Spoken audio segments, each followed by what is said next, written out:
நம்ம தூங்கும்போதும் நம்மளால் ஒரு விஷயத்தை ஈஸியாக மேனிஃபெஸ்ட் பண்ண முடியும். அது எப்படின்றது தான் இந்த வீடியோவில் நம்ம பார்க்க போகிறோம்.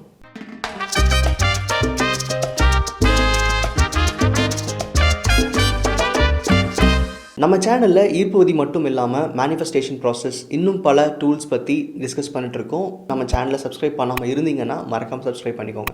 ஒரு நாளைக்கு நம்மளால் 14லேருந்து 17 மணி நேரம் வரைக்கும் ஒர்க் பண்ண முடியும் அப்படின்னா நம்ம கான்ஷியஸ்னால 24 மணி நேரம் தொடர்ந்து ஒர்க் பண்ண முடியுது.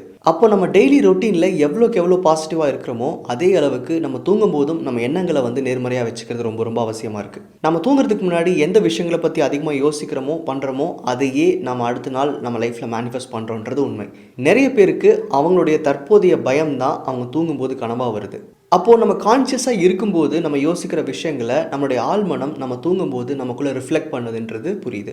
நம்ம தூங்கும்போதும் நம்மளோட கான்ஷியஸ் ஒரு விஷயத்தை திங்க் பண்ணுது அப்படின்னா நம்மளால் ஒரு விஷயத்தை தூங்கும்போதும் கண்டிப்பாக மேனிஃபெஸ்ட் பண்ண முடியும். அதுக்கு உண்டான எண்ணங்களை நம்மளால் ஏற்படுத்திக்க முடியும். ஸோ இந்த வழியை பயன்படுத்தி, அதாவது ஸ்லீப் மேனிஃபெஸ்டேஷன் மூலமாக நம்ம எப்படி நம்ம எண்ணங்களை செயல்படுத்துறது, அதுக்கு நம்ம என்ன விஷயங்கள்லாம் செய்யலாம்னு இப்போ பார்க்கலாம். அதில் முதல் விஷயம், நம்ம தூங்கும்போது நமக்கு ஏற்படுற எண்ணங்கள் எல்லாமே நேர்மறையாக இருக்கணும் அப்படின்னா நம்ம பேசுகிற விஷயங்கள், நம்ம ஷேர் பண்ணுற விஷயங்கள், அது நம்ம லைஃப் பார்ட்னராக இருக்கலாம், இல்லை ஃப்ரெண்டாக இருக்கலாம், அவங்க பேரண்ட்ஸாக இருக்கலாம், நீங்கள் யாரு கூட பேசிகிட்டு இருக்கீங்களோ, அதாவது தூங்குறதுக்கு முன்னாடி நம்ம யாரு கூட இன்ட்ராக்ட் பண்ணுறோமோ அந்த விஷயங்கள் எப்பவுமே பாசிட்டிவாக இருக்கிற மாதிரி பார்த்துக்கோங்க.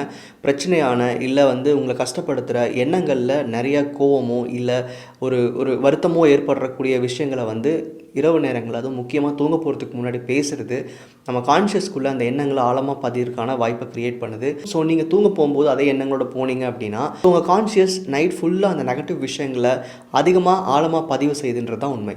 அடுத்தது, நீங்கள் அன்னன்னைக்கு நடந்த விஷயங்களை யோசித்து அதில் என்னெல்லாம் உங்களுக்கு நல்ல விஷயம் நடந்துச்சோ அதுக்காக நன்றி எழுதுங்க. காரணம் என்னென்னா, நம்ம எப்போவுமே நமக்கு அன்னன்னைக்கு நடக்கிற விஷயங்களை நம்ம ஈவினிங்க்கு மேலே இல்லை நம்ம தூங்க போகிறதுக்கு முன்னாடி யோசிப்போம்.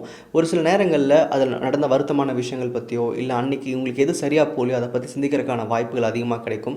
அப்படி இல்லாமல் அன்றைக்கி நடந்த விஷயங்கள் பற்றி தேடி நன்றி சொல்லுங்கள். இதை பற்றி ஒரு வீடியோ நான் முதல்ல அப்டேட் பண்ணியிருக்கேன். அதுக்கான லிங்க் நான் இங்கே டிஸ்பிளே பண்ணுறேன். ஸோ அந்த வீடியோ செக் பண்ணுங்கள், இன்னும் கம்ப்ளீட் இன்ஃபர்மேஷன் இருக்கும். ஸோ தூங்க போகிறதுக்கு முன்னாடி நன்றி சொல்கிறது, என்கிட்ட அவ்வளோ விஷயங்கள் இருக்குன்னு நீங்கள் கான்ஷியஸாக உங்கள் மைண்டுக்கு எஜுகேட் பண்ணுறீங்க. ஸோ தட் இந்த இல்லாமை அப்படிங்கிற விஷயம் உங்களுக்கு அறவே வராது.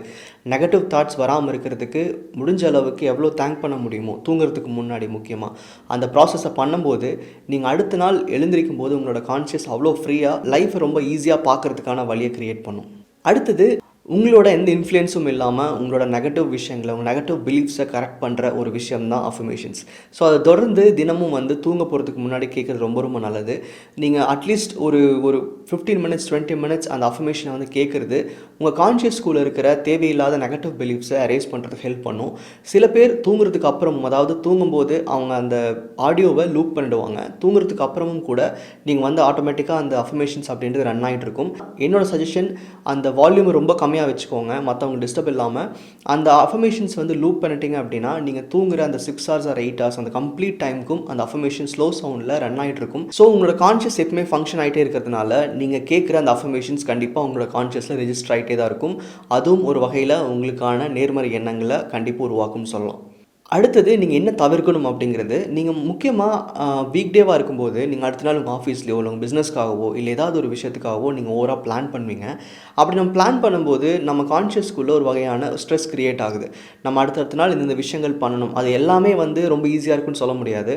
இப்போ ஃபார் எக்ஸாம்பிள், சில பேர் அடுத்த நாள் ஆஃபீஸில் என்ன பண்ணணும், என்ன ஒர்க் நான் முடிக்கணும் அப்படிங்கிறத பற்றி சிந்திப்பாங்க. அதை ஒரு பிளானாக க்ரியேட் பண்ணுவாங்க. ஏன்னா அடுத்த நாள் அதை எக்ஸிக்யூட் பண்ணுறதுக்கு ஈஸியாக இருக்குன்னு அவங்க நினைக்கிறாங்க. உண்மை என்னென்னா, இது கான்ஷியஸ்குள்ளே ஒரு சின்ன ஒரு லிஸ்ட் கிரியேட் பண்ணுறீங்களே தவிர அங்கே எந்த ஒரு செயலும் நடந்து முடிய போகிறதில்ல. எப்பவுமே ஒரு விஷயத்தை அதிகமாக யோசிக்கிறதுனால மனசு ஸ்ட்ரெஸ் ஆகுது. அது முக்கியமாக தூங்க போகிறதுக்கு முன்னாடி எவ்வளோக்கு எவ்வளோ உங்கள் கான்ஷியஸை ரொம்ப லைட்டாக வச்சுக்கணுமோ அந்த அளவுக்கு லைட்டாக வச்சுக்கோங்க. ஒரு வேளை இந்த மாதிரி இவ்வளோ இன்ஃபர்மேஷன்ஸை கேரி பண்ணும்போது ஆட்டோமேட்டிக்காக அந்த ஸ்ட்ரெஸ்ன்றது உருவாகும். நல்லா யோசிச்சு பார்த்தீங்கன்னா, முக்கியமாக ஆஃபீஸில் ஒர்க் பண்ணுறவங்களுக்கு அடுத்த நாளுக்கு உண்டான விஷயங்கள் நீங்கள் சிந்திச்சுட்டு படுத்தீங்க அப்படின்னா நைட் கனவும் சரி, அடுத்த நாள் எந்திரிக்கும் போதும் சரி, அவ்வளோ ஸ்ட்ரெஸ்ஃபுல்லாக ஃபீல் பண்ணுவீங்க. இது தேவையற்றது. பிளானிங் ரொம்ப லைட்டாக எது ரொம்ப முக்கியமோ அதை மட்டும் முடிவு பண்ணுங்கள். உங்கள் வாழ்க்கையை ரொம்ப ஈஸியாக கொண்டு போகணும் அப்படின்னா அந்தளவுக்கு இரவு நேரங்களில் பிளான் பண்ண வேண்டாம். மார்னிங் எந்திரிச்சதுக்கப்புறமா நீங்கள் எப்போ கிளம்புறீங்களோ அப்போ கூட அதை பற்றி கொஞ்சம் யோசிக்கலாம். நைட் தூங்கும்போது லைட் ஹார்டாக தூங்க பாருங்கள். இல்லைனா அதிகப்படியான ஸ்ட்ரெஸ் உங்களுக்கு அது அடுத்த நாள் ரிஃப்ளெக்ட் பண்ணும். கடைசியான விஷயம், நான் எப்பவும் சொல்கிற ஒன்று தான், மீடியாவை ஸ்கிப் பண்ணுங்கள். நீங்கள் பண்ணுற எந்த ஒரு நேர்மறையான செயலும் சரி, இல்லை நீங்கள் பண்ணுற ப்ராக்டிசஸும் சரி, உங்களோட கண்ட்ரோலில் இருக்குது. அதாவது எந்த இன்ஃபர்மேஷன் உங்களுக்குள்ளே போகணுன்ற கண்ட்ரோல் நீங்கள் வச்சுருக்கீங்க.